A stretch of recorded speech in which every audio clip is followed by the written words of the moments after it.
네, 카프뉴스 예청자 여러분 안녕하십니까? 제임스 안입니다. LA에는 한파주의보까지 내릴 정도로 날씨가 춥습니다. 밸리 일부 지역에선 최저 기온이 32도 밑으로 내려가 얼음이 언 곳도 있다고 합니다.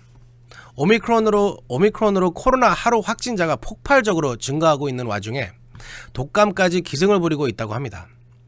코로나 백신 부스터샷, 독감 백신 접종 잊지 마시고 꼭 이번 주에 마무리하시기 바랍니다. 2021년 한 해가 이제 딱 3일 남았습니다. 왠지 뭔가 해야 할 일을 빠뜨린 것 같은 기분이 들어서 마음이 분주한 날입니다. 자, 12월 28일 카프뉴스 이제 실수 없이 시작해 보겠습니다. 여러분, 렛츠고!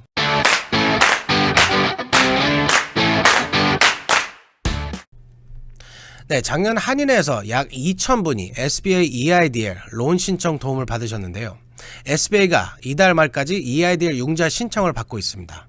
작년 그랜트와 달리 이 융자는 갚으셔야 합니다. 한인회는 30일까지 EIDL 융자 신청을 도와드립니다. 제프리 기자가 자세히 전해드립니다.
네, 제가 어제 미국 하루 확진자가 내년 1월쯤 50만 명을 넘어설 것이라는 전망을 해드렸는데요.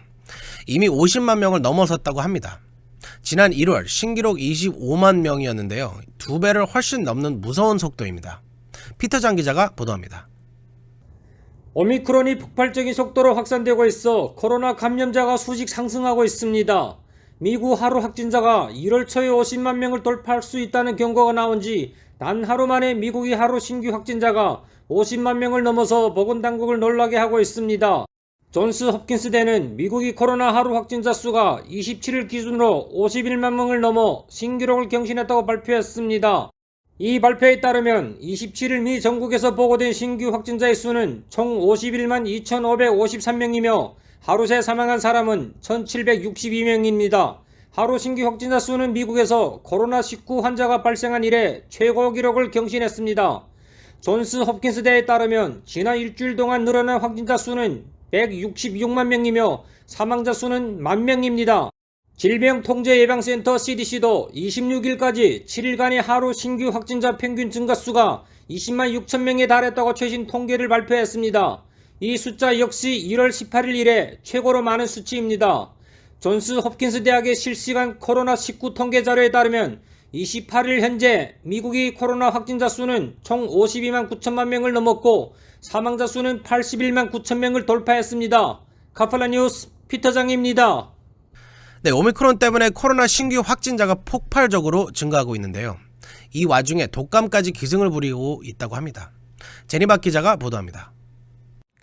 오미크론이 급속 확산되고 있는 가운데 미국의 독감이 기승을 부리고 있어 독감 확자가 급증하고 있습니다. 독감은 지난 겨울 아이러니하게도 코로나 덕분에 역대급으로 잠잠했습니다. 코로나 여파로 휴학과 마스크 착용 등 강력한 거리두기 조치가 시행되면서 독감이 전파될 환경이 조성되지 못했기 때문입니다. 그러나 이번 겨울에는 독감 환자가 급증하고 있으며 이미 2명의 어린이가 독감으로 숨졌습니다.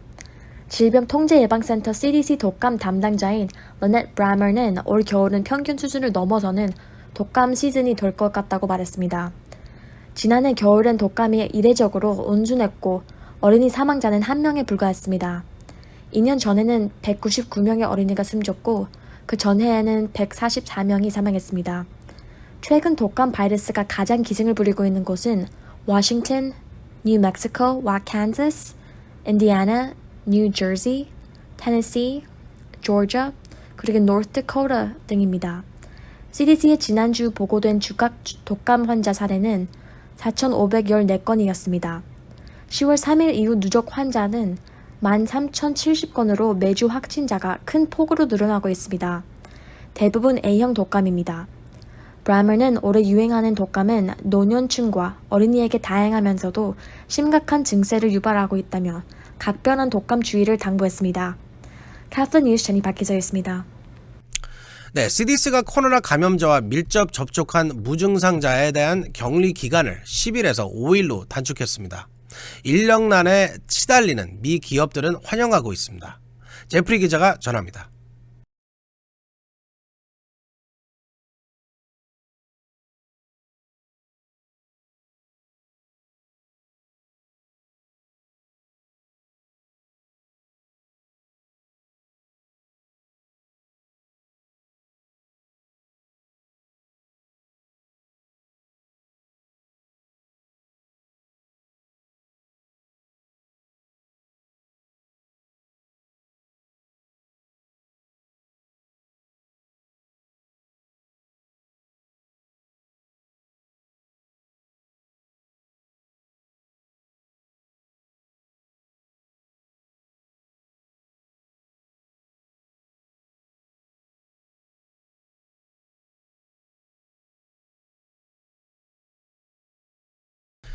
네, 때강도단이 충격을 주더니 이번에는 곡괭이를 든 강도가 LA에 나타났습니다.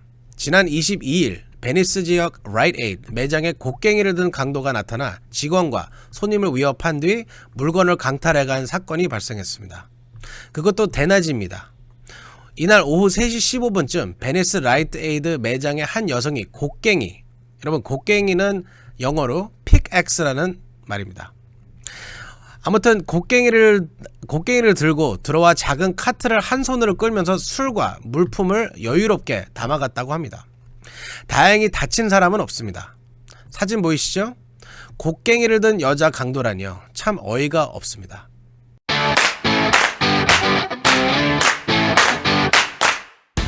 네, 벨리 체스워스 지역에서 10대 남매가 음주운전 차량에 치여 사망한 사건이 뒤늦게 알려졌습니다. ABC 방송에 따르면 지난 18일 체스워스 지역 오크데일 인근 라센 거리에서 20대 여성 음주운전자가 탄 차량이 한 가족이 타고 있던 차량을 덮쳤습니다. 이 사고로 14세 아르지트 레디 추테팔리가 사망했고 16세 악샤타 레디 체투팔리는 내사 판정을 받은 후 지난 25일 숨졌다고 합니다. 숨진 두 남매를 위해 친구들과 가족들이 지난 26일 체스워스에 추모 집회를 열었다고 하는데요. 부모들의 슬픔을 뭐라 말로 표현할 수 있겠습니까? 여러분, 음주운전은 살인 행위와 같습니다. 어떤 이유로도 음주운전은 절대 하시면 안 됩니다. 네, 여러분, 제 주변에도 이런 일이 있었습니다. 저랑 같이 학교를 다니던 후배들 2명이 있었는데 술을 먹고 운전을 하다가 차를 치웠어요. 근데 그 차에는 가족이 엄마, 아빠, 딸 3명이 있었습니다. 그 차를 치웠는데 그 차에 있었던 아무 죄도 없는 가족분들도 다 사망하고 우리 옆에서 가던 그 후배 친구도 죽었습니다. 그래서 그 친구가 12년을 감옥에 살다가 얼마 전에 나왔는데 음주운전은 절대로 하시면 안 됩니다. 네, 지난해 대통령 선거에서 죽은 사람 이름으로 5천 명이 투표했다는 트럼프 전 대통령의 주장은 결국 헛소리로 판명이 났습니다. 조지아주 선거관리위원회는 우편 투표지를 전수 조사한 결과 죽은 사람이 투표한 사례는 단 4건 뿐이었으며 모두 사망자의 가족과 친지가 우편 투표 용지에 대신 기표한 것이라고 밝혔습니다. 조지아주 선거관리위원회가 연방 법무부에 제출한 서류에서 밝혀진 것입니다. 트럼프 전 대통령은 지난 1월 2일 브래드 레펜스버거 조지아주 국무장관과 전화통화에서 사망자 이름으로 5천여 표가 행사됐다며 나는 도둑맞은 1만 1,780표를 찾아내고 싶다고 주장했습니다. 결국 트럼프가 주장하는 것처럼 대규모의 조직적인 선거 부정 행위는 없었다는 것입니다. 네, 팬데믹 기간 미국 집값이 미친 듯이 올랐는데요. 최근 집값이 진정되는 기미를 보이고 있다고 합니다. 제리박 기자가 보도합니다. 2년째 급증세를 보이던 미국 집값이 진정되는 기미를 나타나고 있습니다. 집값 오름세가 2달 연속 줄어든 것입니다. 월스트리트 저널이 28일 보도했습니다. 월스트리트 저널은 미국에서 주택 가격이 흐름을 보여주는 대표적인 지표인 Standard & Poor 코오로즈 케이스 실러 10월 주택 가격 지수는 전년 동월보다는 19.1% 올랐다고 보도했습니다. 이 수치는 여전히 높은 상승률입니다.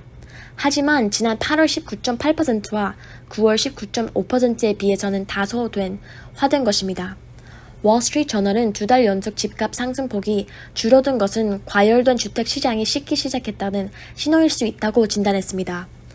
S&P 다우 존스 크랙 라자라는 미국의 집값이 상당히 높은 가격대에서는 움직이고 있지만 상승 속도는 줄어들고 있다고 말했습니다. 지난 10월 집값 상승률이 지난 34년간 네 번째로 높은 수준이지만 이보다 높았던 세 차례 경우가 바로 직전인 올해 7월에서 9월에 집계돼 있다고 라자라는 지적했습니다. 10개 주요 도시 주택 가격 지수는 17.1%고 20개 주요 도시 주택 가격 지수는 18.4%였습니다. 각각 오른 것으로 집계됐지만 9월보다는 상승세가 꺾었습니다. 전문가들은 내년 미국의 집값이 오름세를 유지하겠지만 상승폭은 계속 둔화될 가능성이 크다고 전망했습니다. 캡틴 뉴스 제니 박 기자였습니다. 네, 콜로라도 덴버에서 한 남성이 총기를 난사하며 도주국을 벌여 4명이 숨졌으며 경찰관 1명 등 3명이 중상을 입었습니다. 총기를 난사한 범인도 사망했습니다. 성탄절 연휴 다음 날인 27일 오후 5시 덴버 도심에서 한 업소에 들어간 남성이 총기를 난사했습니다.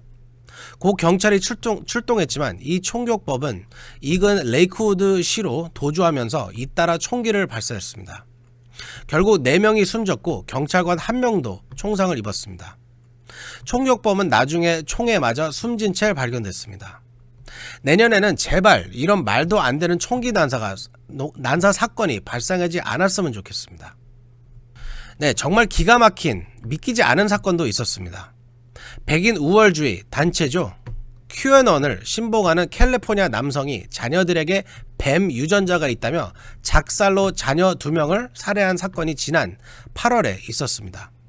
이 사람이 뒤늦게 반성을 하고 있다고 하는데요. 정말 기가 막혀서 말이 안 나옵니다. 피터장 기자가 보도합니다. 자녀들이 아내로부터 뱀 유전자를 물려받았다는 도저히 믿을 수 없는 이유로 2 자녀를 살해한 남성이 뒤늦게 용서를 구했습니다. 이 남성은 캘리포니아 산타바바라에 사는 40대 매슈 테일러 콜먼으로 QAnon 신봉자입니다. 콜먼은 지난 8월 아내가 아이들에게 뱀 DNA를 물려줬다는 환영을 받다는 이유로 작살총으로 2살 아들과 10개월 된 딸을 잔혹하게 살해했습니다. 콜먼은 아이들이 바로 숨지지 않자 아들을 17차례, 딸을 12차례 흉기로 찔렀습니다. 이후 콜먼은 자녀들의 시신을 덤불에 버리고 피 묻은 옷을 쓰레기통에 버린 뒤 개울 근처에 작살총을 던진 것으로 밝혀졌습니다. 당시 콜먼은 자녀들을 살해하기 위해 아내에게 행선지를 알리지 않고 멕시코로 아이들을 데리고 가 살해했으며 멕시코 로사리또에서 잔혹한 범행을 실행했습니다. 지난 8월 7일 범행 당시 2 아이를 데리고 나가면서 아내에게 행선지를 밝히지 않았고 아내는 남편이 문자 메시지에 답하지 않는 데다 카시트를 두고 나간 것을 알아채고 경찰에 신고했습니다. 경찰은 콜먼이 소재를 파악하기 위해 아내에게 애플이 나의 아이폰 찾기 기능을 사용할 것을 요청했고 그가 마지막으로 멕시코 로사리또에 있던 것을 확인했습니다. 콜먼은 큐어넌과 일루미나티 음미론을 통해 뱀 DNA에 대해 알게 됐다며 진술했다고 합니다. 큐어넌은 백인 우월주의 구구단체입니다. 이들에 따르면 미 정부 최고위층이 글로벌 음모단들이 비밀리에 아이들을 살해해 잡아먹고 있으며 트럼프 전 대통령이 임기 중 이들을 물리치기 위해 비밀리에 노력해왔다는 잘못된 믿음을 갖고 있는 것으로 알려졌습니다. 최근 콜먼은 재판을 앞두고 친구에게 쓴 편지에서 내가 저지른 실수를 반성하고 있다. 용서를 빌긴 했지만 나는 마땅히 있어야 하는 곳에 있다고 생각한다고 참여하는 모습을 보였다고 합니다. 잘못된 음모론이 가져온 비극적인 결과를 보여주는 사건입니다. 카플라 뉴스 피터장입니다. 네, 한국 분들 중에서도 이런 컨스피러시를 믿는 분들이 많이 있을 겁니다. 네, 근데 조금 더 rational하게 생각을 가지셨으면 좋겠습니다. 네, 오늘 전해드릴 소식은 여기까지입니다. 코로나 확산이 지난 1월보다 더 심각한 것 같습니다. 거기다가 독감까지 기승이라고 하니 우리 예청자 여러분께서는 정말 조심하시고 백신 꼭 맞으시길 간곡히 부탁드립니다. 12월 28일 화요일 카프뉴스 여기서 마칩니다. 지금까지 LA 한인회장 제임스 안이었습니다. 감사합니다.